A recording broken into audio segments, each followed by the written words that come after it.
एक शांत गांव में जो धुंध भरे पहाड़ों के बीच बसा था, ल्योरा नाम की एक युवती अपने अद्भुत वरदान के लिए जानी जाती थी। वह आकाशिक रिकॉर्ड्स देख सकती थी। यह एक दिव्य पुस्तकालय है जिसमें सभी आत्माओं का भूत, वर्तमान और भविष्य समाया हुआ है।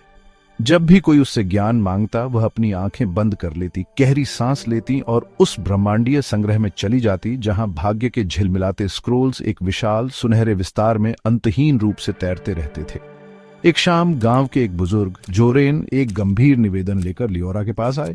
उनका पोता एलियन एक रहस्यमय बीमारी से पीड़ित था जिसका कोई इलाज किसी वैद्य के पास नहीं था। लड़का कमजोर होता जा रहा था, उसका शरीर सूख रहा था, उसकी आत्मा मुरझा रही थी। निराश होकर जोरेन ने लियोरा से विनती की कि वह अपने वरदान का उपयोग करके इस पीड़ा का कारण पता लगाए। लियोरा समाधि में गई और खुद को चांदी की रोशनी से चमकते एक विशाल ग्रंथ के सामने पाया। जैसे ही उसने उसके पन्ने पलटे, उसने एलियन की आत्मा को काले धागों में उलझा हुआ देखा। ये उसके पिछले जन्म के घाव के अवशेष थे जो दुखों से भरे थे। वह कभी खुद एक वैद्य था, लेकिन वह एक जान बचाने में असफल रहा था और वह अपराध उसके नए जन्म में आत्मा की बीमारी के रूप में साथ आ गया था। ये समझते हुए कि कोई दवा आत्मा के घाव को ठीक नहीं कर सकती, लियोरा ने एक और रास्ता खोजा, साइकिक सर्जरी। आकाशिक लोक के पवित्र ज्ञान का आह्वान करते हुए वह एलियन के ऊर्जा क्षेत्र में पहुंची और सावधानीपूर्वक काले धागों को सुलझाने लगी। जैसे ही उसने काम किया, एलियन का शरीर कांपने लगा और उसकी त्वचा हल्की चमकने लगी, जैसे अदृश्य हाथ उसके आध्यात्मिक ताने बाने को फिर से बुन रहे हों। घंटों तक उसने परिश्रम किया, उसके पिछले जन्म के दुख को दूर किया, उस बोझ को हटाया जिसने उसे कई जन्मों तक बांधे रखा था। जब वह अंततः अपनी समाधि से बाहर आई तो उसने एलियन को जागा हुआ पाया। उसकी आंखें चमक रही थीं, उसकी सांसें तेज थीं। बीमारी ऐसे गायब हो गई जैसे वह कभी थी ही नहीं। उस दिन के बाद ग्रामीणों ने लियोरा को केवल एक दृष्टा के रूप में नहीं देखा। वह एक आत्मा की सर्जन थी, अदृश्य घावों की एक वैद्य जो आकाशिक रिकॉर्ड्स के ज्ञान द्वारा निर्देशित थी। और यद्यपि उसने कभी पहचान नहीं चाही, उसकी कहानी गांव से बहुत दूर तक फैल गई, उन लोगों तक पहुंच गई जो अस्तित्व के अदृश्य निशान ढो रहे थे, उस दिन की प्रतीक्षा कर रहे थे जब वे भी ठीक हो सके। महीने बीत गए और लियोरा का नाम एक किंवदंती बन गया। बीमार, खोए हुए और टूटे हुए सभी ने उसके उपचार स्पर्श की कामना की। फिर भी हर आत्मा को ठीक करने के साथ उसने ब्रह्मांड में एक अदृश्य शक्ति को हलचल महसूस की। कुछ प्राचीन, कुछ देख रहा था।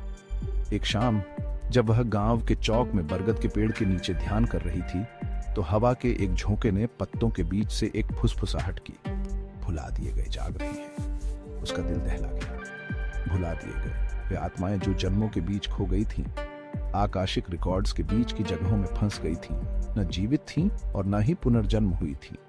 अगर वे हलचल मचा रहे थे तो कुछ महान पुस्तकालय के संतुलन को ही बिगाड़ रहा था। इससे पहले कि वह आगे विचार कर पाती, एक आकृति पास आई। गहरे नीले रंग के लबादे में लिपटी एक महिला जिसकी चांदी की आंखें गोदुली में चमक रही थीं। उसने अपना परिचय सेराफीन के रूप में दिया, जो आकाशिक रिकॉर्ड्स की एक रक्षक थी। तुमने अच्छा किया है लियोरा, सेराफीन ने कहा। उसकी आवाज प्राचीन स्क्रोल्स की सरसराहट जैसी थी। लेकिन तुमने जो काम किया है उसने भुला दिए गए लोगों का ध्यान खींचा है। वे वापस लौटना चाहते हैं, लेकिन उनकी वापसी की यात्रा शांतिपूर्ण नहीं होगी। लियोरा समझ गई।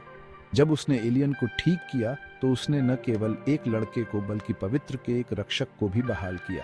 उसके जागरण ने पूरे ब्रह्मांड में तरंगें भेज दी थीं, उन लोगों को झकझोर कर रख दिया था जो युगों से शून्य में बंद थे।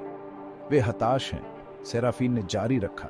कुछ उपचार की तलाश में आएंगे, दूसरे वह लेने आएंगे जो उन्हें लगता है कि उनका खो गया है। इससे पहले कि लियोरा कुछ और पूछ पाती, सेराफीन ने उसके हाथों में एक चांदी का सिजिल रख दिया। एक प्राचीन चाबी ऊर्जा से गूंज रही थी।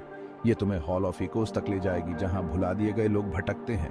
तुम्हें उनका सामना करना होगा, वरना वे पर्दे को फाड़कर जीवित प्राणियों को निगल जाएंगे। उनके बीच एक भारी सन्नाटा छा गया। लियोरा ने पहले भी कई आत्माओं को ठीक किया था, लेकिन यह अलग था। यह किसी एक व्यक्ति के दुख के बारे में नहीं था, यह सभी अस्तित्व के संतुलन के बारे में था। उसने सिजिल के चारों ओर अपनी उंगलियां बंद कर ली, उसकी शक्ति को अपनी हथेली से धड़कते हुए महसूस किया। वह जानती थी कि अब पीछे मुड़कर नहीं देखा जा सकता। उस रात उसने अपनी यात्रा की तैयारी की, यह जानते हुए कि जब वह अगली बार आकाशिक रिकॉर्ड्स में प्रवेश करेगी तो वह केवल एक वैद्य नहीं होगी, वह आत्मा की एक योद्धा होगी जो भूले हुए और जीवित दोनों के लिए समान रूप से लड़े। जैसे ही भोर की पहली किरण ने पहाड़ों को छुआ, लियोरा उस जगह पर चली गई जहां खोई हुई आत्माएं फुसफुसाती थीं और प्रतीक्षा करती थीं।